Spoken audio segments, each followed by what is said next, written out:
Akhir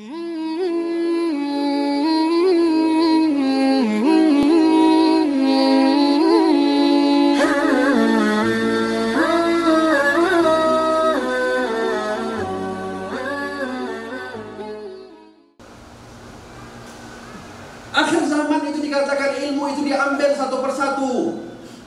Biqabdil ulama hatta lam yabqu illa ru'usan juhalan fa'aftau bighairi ilmin wa idza su'ilu fa'aftau bighairi ilmin fadallu wa adallu.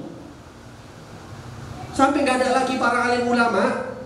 Di dalam dada-dada para ulama itu semuanya sudah dicabut oleh Allah Subhanahu wa taala. Yang tersisa siapa? Orang-orang bodoh, orang-orang jahil, yang akhirnya bukan merasa atau bukan mereka pantas disebut sebagai ulama, tapi menjadi ulama-ulamaan. Apa nggak ngerasa ini fenomena udah banyak terjadi? Mohon maaf, gampang sekali sekarang orang mengambil atau menyandarkan dengan gelar ustadz, dengan gelar ulama.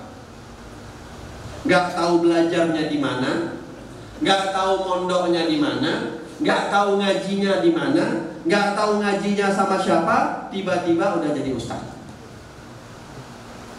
Mohon maaf, kira-kira orang kalau sudah mengaku dirinya ustaz dan orang lain tahu bahwasanya dirinya itu adalah ustaz, kira-kira kalau ditanya sama ustaz yang ngaku-ngaku tadi, terus kalau dia ditanya satu permasalahan, apalagi zaman sekarang orang ini udah gak ada lagi rasa takut, waraknya sama ilmu. Ustadz gadungan itu ditanya, apa yang mereka jawab? Kalau mereka mau bilang gak tahu, mustahil, sulit, gengsi. Akhirnya mereka apa? Kasih fatwa. Persis dengan apa yang disebut oleh Nabi Muhammad. Kasih fatwa, tapi fatwa fa'aftau bi ghairi ilmin. Fatwa yang tanpa ada ilmunya. Fatwa asal-asalan. Supaya apa? Supaya kalau nanti kalau misalnya dia bilang nggak tahu, nggak diceng-cengin oleh jamaahnya. Akhirnya jawab asal-asalan. Fadallu wa adallu. Sesat, menyesatkan. Lalu apa yang mau kita buat? Kalaulah kita sadar banyaknya alim ulama dicabut oleh Allah satu persatu, Anda pun gak siap untuk menyambut hari kiamat. Solusinya Anda yang jadi ulama.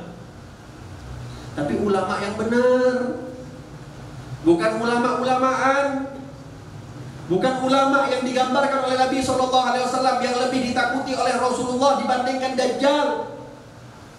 Nabi pernah bilang, yang lebih aku takutin kepada kalian lebih daripada Dajjal itu ada satu, ulama su. Siapa mereka ulama su? Ngomong kalau di atas mimbar pinter, bahasanya rapi, bahasanya teratur, tapi apa yang dia ucapkan dengan apa yang dia perbuat satu pun tidak ada yang sama.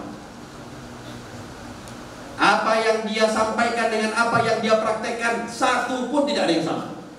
Dan ini kata Nabi Muhammad lebih bahaya dibandingkan Dajjal sekalipun. Kenapa? Dajjal itu Nabi Muhammad sudah jelaskan kepada kita. Ada matanya satu, di keningnya ada tulisan kafar, kafir.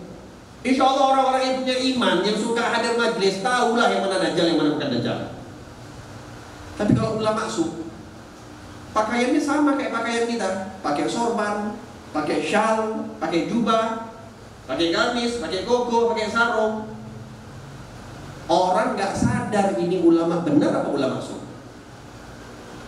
Makanya kita bersyukur kepada Allah Subhanahu Wa Taala, khususnya di daerah kita Tembung, Titisewa, terkenal ulamanya banyak dari dulu. Dan kita pun ya Allah sedih, banyak daripada ulama-ulama kita yang sangat betul-betul kita hormati, kita hargai, kita patuhi. Semisal Kiai Oka Mas'ud, kita kenal juga Kiai Muhammad Isa, kita kenal juga Kiai Hafiz Yazid. Banyak ulama-ulama kita di Medan. Alhamdulillah masih ada orang tua kita, masih ada guru kita, masih ada ulama kita Kiai Abdul Halim. Ya Allah, banyak-banyak kalian berdoa, ya Allah, rahmati yang sudah meninggal, jaga yang masih hidup. Banyak-banyak kalian berdoa kepada Allah Subhanahu wa taala, rahmati yang sudah meninggal, jaga yang masih hidup. Di mana kalian mencari Kiai Halim lagi di Medan ini? Di mana lagi kalian mencari Kiai Isa lagi di Medan ini? Berat ya ikhwan. Oleh sebab itu, kalaulah kita sadar satu persatu ulama kita diambil oleh Allah Subhanahu wa taala, maka ayo sadar kita nuntut ilmu. Sadar kita hadir di majelis taklim. Jangan seakan-akan kalian merasa kalau mau jadi ustadz itu harus mondok bertahun-tahun. Enggak. Ulama-ulama dulu juga ketika belajar dengan para guru-gurunya itu enggak perlu di pondok pesantren kok. Emangnya terkenal Imam Malik itu punya pondok pesantren? Emangnya Imam Syafi'i itu punya pondok pesantren? Imam Hambali itu punya pondok pesantren? Enggak juga nya. Imam Nawawi punya pondok pesantren? Enggak. Tapi bagaimana cara mereka menuntut ilmu? Mereka menuntut ilmu dengan hadir di pengajian-pengajian para ulama, hadir dengan pengajian-pengajiannya para guru. Manfaatkan ya ikhwan. Jangan sampai semakin dicabut satu persatu, barulah kalian mau cari ilmu, akhirnya nggak ada sama sekali. Mau jadi apa kita kalau nggak ada ilmu?